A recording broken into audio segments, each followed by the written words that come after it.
I'm in the parking lot here at Neptune's Net, and I came out this way. My clients brought me out this way. They had a wedding ceremony, a wedding to attend, and I drove them out here. So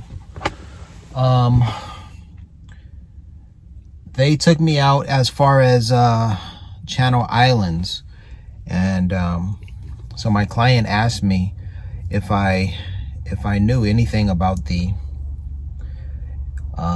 state sanitarium that was out in that area.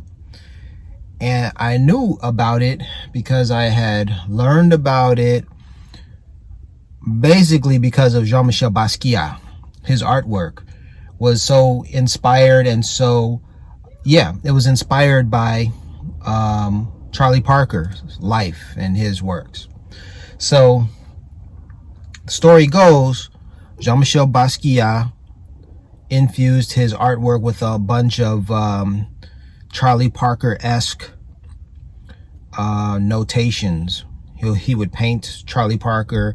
He would write names of Charlie or name his artwork after Charlie Parker. The name Chan, which was the name of Charlie Parker's wife, was written on Basquiat's artwork, as well as Pre, Charlie Parker's daughter, who died very young.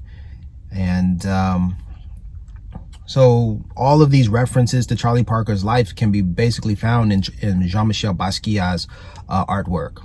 And so because I'm a Jean-Michel Basquiat connoisseur, and a historian, I learned about this, and I did my research. Jean-Michel Basquiat was so much inspired by or enthralled with the life of Charlie Parker that for visitors to Jean-Michel Basquiat's to his studio, he would hand out copies of Charlie Parker's autobiography. Biography, excuse me, not autobiography. And he kept copies of this book on hand in his studio to hand out. That's how important Charlie Parker was to Jean-Michel Basquiat. So at some point, Jean-Michel wanted people to learn about Charlie Parker. He wanted them to understand his art.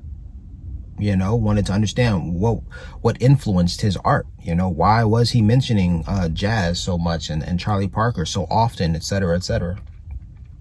So anyhow, if you learn about Charlie Parker's life, then you learn about how his daughter Pre's premature death, she was very young, how that death affected Charlie Parker. So Parker was suicidal after his young daughter's death.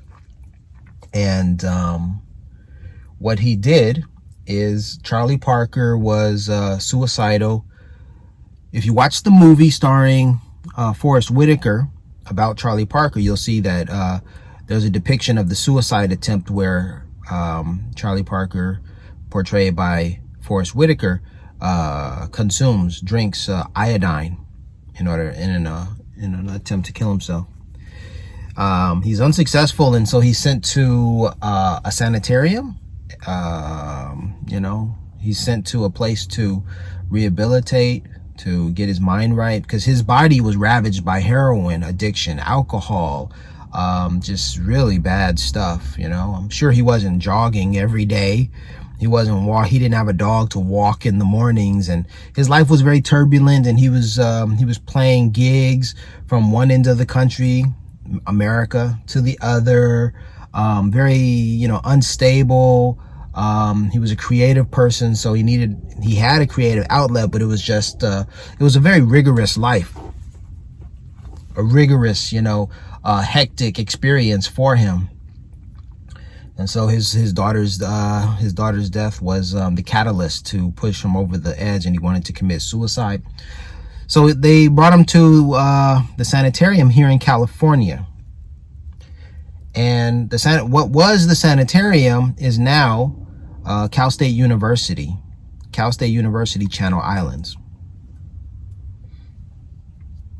And so when my client asked me what I knew about the old sanitarium, I knew a lot. I knew enough to say, hey, the sanitarium was closed down, and now the California State University system owns the property, and that was correct. My client worked in, she was a nurse, and so she worked in the hospital, so she knew the hospital's history for the most part in Los Angeles and surrounding areas, and she knew of this sanitarium out this way, which is why she asked me about it. So I was able to contribute to the conversation because of Jean-Michel Basquiat, because I learned about Basquiat's artwork, and that led me to learn about the life and times of Charlie Parker, and that has also informed my experience as a native Angelino and Californian. I've learned more about the state of California through learning about art, through learning about jazz. And who knew jazz was so influential here in California? I thought it was always on the East Coast, New York, and it was always in New Orleans and stuff. But there was a jazz scene right here in California. Like that part, I wasn't aware of that. So those are my thoughts. I'm here at Neptune's Net, and just got some food, decent food. Got some chili and fish and chips. It's expensive, $35 without a tip. I've been here. This is my second time coming here. Now it's time to shove off and head back home along Highway 1 PCH. That's the update from IC 109. Peace and blessings.